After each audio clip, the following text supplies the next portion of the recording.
While technology has taken over in the church, and whether we're using iPads or all of this kind of stuff, it has become a part of how we do ministry. Well, let me tell you something. I grew up under the greats, hearing Jasper Williams, Clay Evans, listening to C.L. Franklin. Tableland, a higher place than I found. Hurricane Jones. I mean, the preachers of our century. A. Lewis Patterson. These guys shape preaching. Pastors tell me all the time, they say, well, Doc, has preaching changed that much? Well, I grew up idolizing these guys, watching them preach. Now I'm president of St. Thomas Christian University, and we have not forgotten. Pastors tell me all across the country that they need to be developed.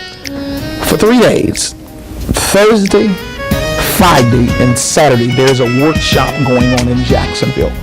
We're bringing the best of the best pastors to train you and develop you. If you're a local pastor, you say, hey, Doc, I need to be trained. If you're wondering about why is my preaching not effective, we've got some of the best preachers in the country that's going to be with us working on preaching mechanics, showing you how to deliver, how to exegete that text, how does your study mechanics, how do some people put those messages together. Whether you're a pastor needing keys to how to deal with deacons and leaders and how to bring peace, how to bring your church to the 21st century, yeah, we're ready for you. We've got Dr. Wayne Young. We've got the undeserved power of Christ. Watch this. For by grace are you saved through faith, and that not. For by the undeserved power of Christ you are saved. My grace is sufficient. The undeserved power of Christ is. Are you following me for just a moment? Grace is what you do not deserve. Grace is getting what you do not deserve. You don't deserve the power of Christ to get up in the morning. Are you listening to me? You don't deserve the power of Christ to live another day. But He graces you with His power every morning. I'm here to tell you something. Now watch this a minute. But watch what He said. He said this. He said, now when you give, He loves a cheerful giver. And God is able to make all grace abound. The word abound. We've got people all the way from South Africa coming. I'm a holy nation. We've got workshop leaders that are going to be here. We've got the state bishop for Full Gospel going to be here. We've got noted evangelists that's been around for years. It's going to be awesome. We've got a pastor that's coming, Dr. Jeanette C. Holmes, who is by far one of the greatest pastors, who's done a tremendous job as a woman. She's going to be doing a class, Women in Ministry. If you're a woman and you want to learn how to do it, let me tell you something. This woman of God, Jeanette Holmes, Dr. Jeanette Holmes Van, is a powerful woman of God that's done great. Then we've got, won't he do it himself? The man of God that's a powerful lecturer, teacher, preacher extraordinaire. Bethel, I think, has anywhere from 8,000 to 10,000 members.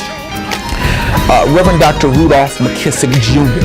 is going to be teaching. If you've looked at his preaching and looked at how he does what he's doing, it's nothing but like having a hands-on training. This is not going to be a conference where there are thousands of people in the auditorium and you can't ask the question. This is a hands-on classroom setting.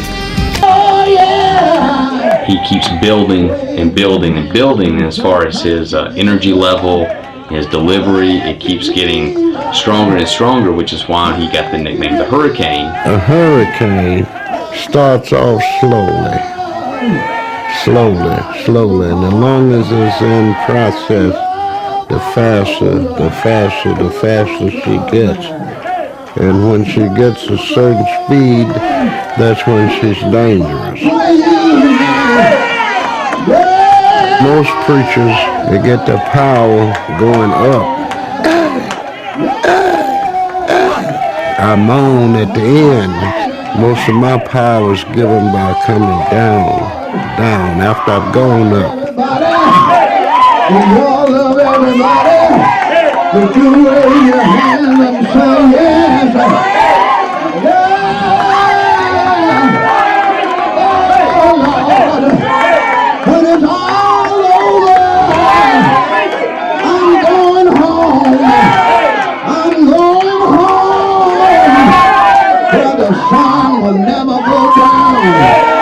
Going home. There's no more sorrow over there. Going home. Where you're working with leaders and you can say, Pastor, how do you do what you do? And then we've got that preacher that seems to transcend, Dr. Marvin Zanders. He is a prolific preacher. He's orator par excellence.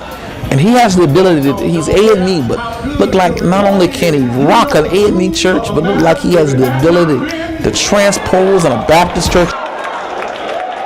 Don't look at me like that. You know you had some places where you thought you wouldn't be here tonight, but God lifted you up and carried you over. You knew you probably wouldn't be here tonight and hear the proclaim and all the yet alive, but look what God has done. He has blessed you. To wherever he is.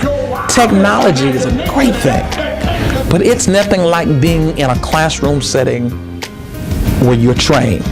If you're looking to grow your church, we're having church growth experts that are going to teach you, listen to you, tell them what's going on in your church, what's wrong. They take you by the hand and show you what to do. It's our expository church development conference.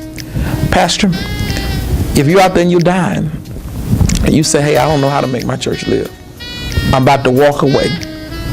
I want you to get here. Now, let me tell you this.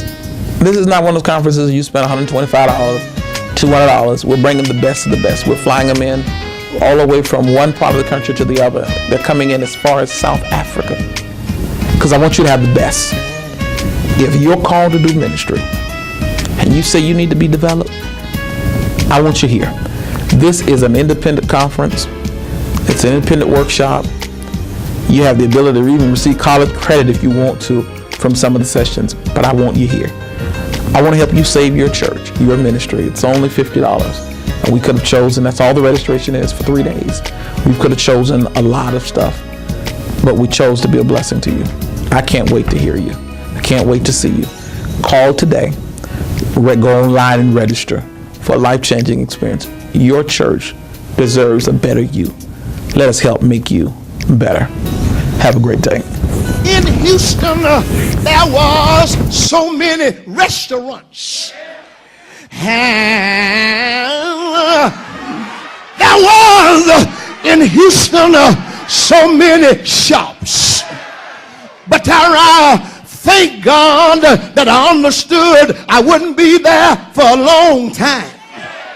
So then what I did was I kept my mind on my destination, because my destination was Beaumont, Texas. Well, I want to close by saying that somebody don't confuse your layover with your final destination.